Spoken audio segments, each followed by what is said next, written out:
Well, there, took two of us, but we got it out. Had to lower the engine down, and one person pull it all the way forward. Had to disconnect the exhaust to do that. And here the lump is. So, it's kind of funny. It started leaking oil and antifreeze out of it. It's like these pockets here. Some of them, that one had antifreeze in it. Green antifreeze. The car's running red antifreeze. I can see some of that down here. I don't know where the oil was coming from. Could be up one of those or something. But anyway, so now it's time to undo the bolts on the clutch there and take that off. So yeah, I just wanted to document that you know, like you say, we had to lower it down. It kept hitting on the frame right there, this thing. So had to come way forward as far as we could, and basically my son held on to it, and I lowered the jack down after we got it to break loose. You wouldn't think that long a spline there would cause so much grief, but it did. We couldn't get it to disengage from the clutch. So lots of fun. I can see why people take the whole engine and transmission out at once.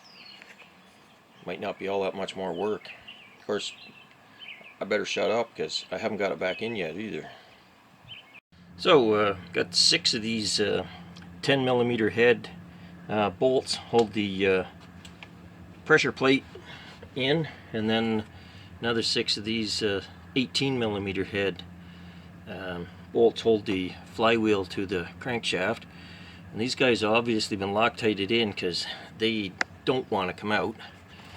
See my clutch there, she looks like she's the flywheel looks like it's seen better days. The pressure plate's the same way. Let's see if we can see that there. Yeah. Well, it's got, you know, quite a few miles on it, so anyway, I'll continue and get that put an alignment mark on it there. I don't know. It may only go one way. Maybe that's a dowel. I don't know. I'll find all that out. Well, here I am having a joyous time torquing the flywheel to crankshaft bolts. They go to 83 foot-pounds. The ones marked in chalk, there are the 4 of them. They've been torqued because I have to rotate the flywheel. I'm fighting this light here. I want to do it in a, you know, cross pattern type thing. I don't want to go around in a circle. Don't know if it matters, but that's what I'm doing. So consequently, I've had to rotate the engine, crankshaft, rotate the crankshaft.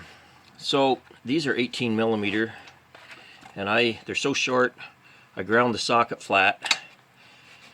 Took the tape right to the inside of the socket because you don't want to strip one of them, and you need to Loctite them. So they're all Loctited, and I hammered them on there with an impact, and now I'm torquing them.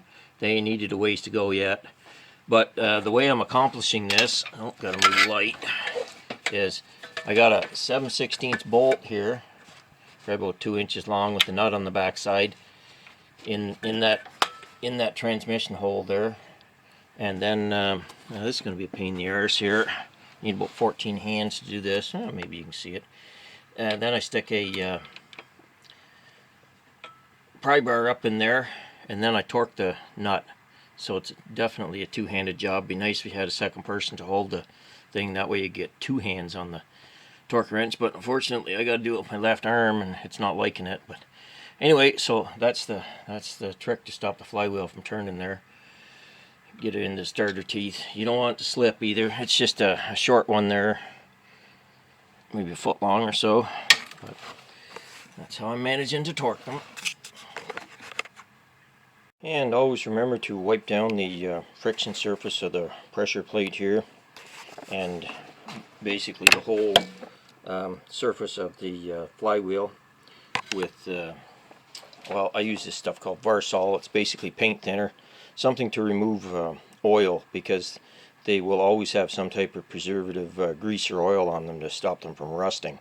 As you see, I got quite a bit of dirt, whatever, off it, preservative. So you got to do it, or you'll have a slippery, grabby clutch for sure.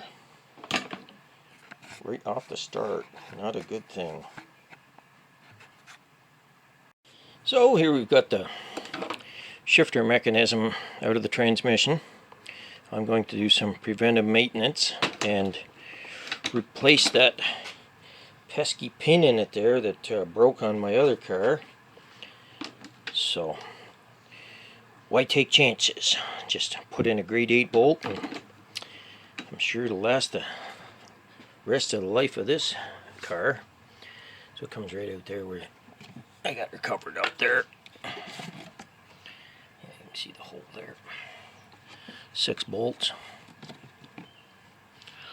Made a cardboard cover and put a weight on it to keep dirt out. So that's my job for this evening. Watch my own YouTube video and replacing that pin with a slightly filed down grade 8 1/4 inch Allen bolt. Lots of fun. And you want the transmission in neutral, but that's not hard to figure out. I didn't have any linkage on it or anything, so basically just the midpoint. Well, there, put a little spot of weld on the nut and bolt, so the shifter is ready to drop back in. You can see I gotta change its location a little. There we go. See that? All 3 of them are lined up.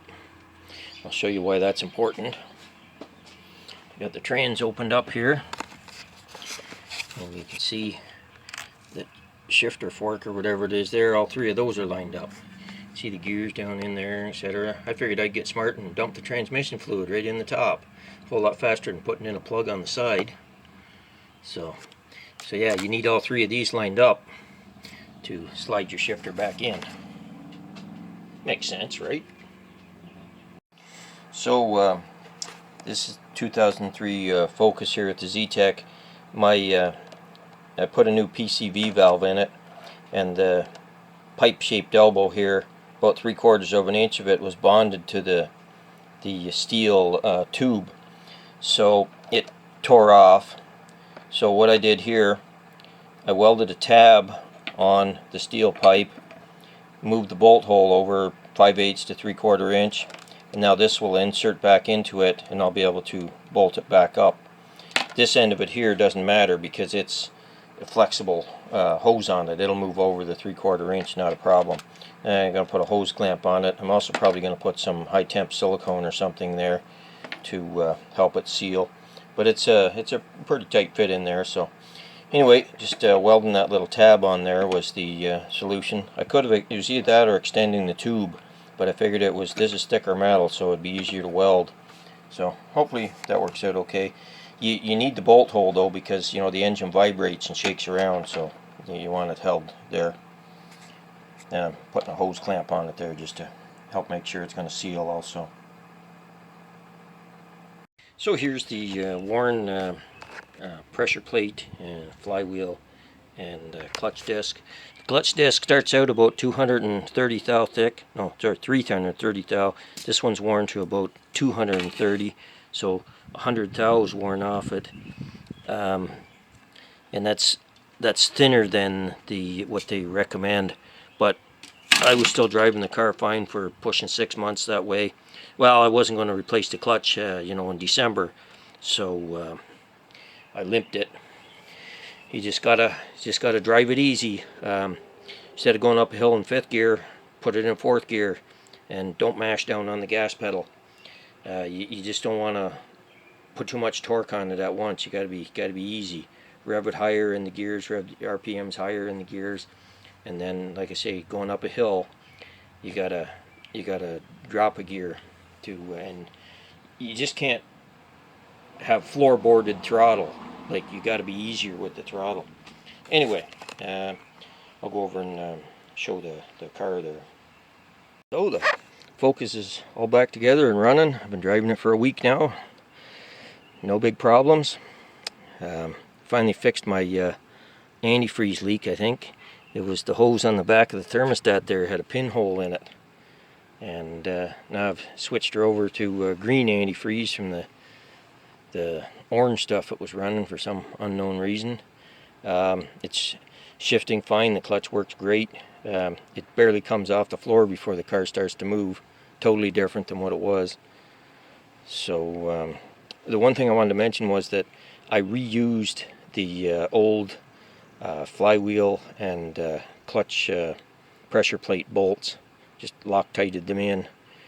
Somewhere in the book it said you need to use rebolts, but new bolts, but Williams Mobile Clutch Service in England didn't use new bolts, so I figured if it's good enough for him, that's his business, so he would know.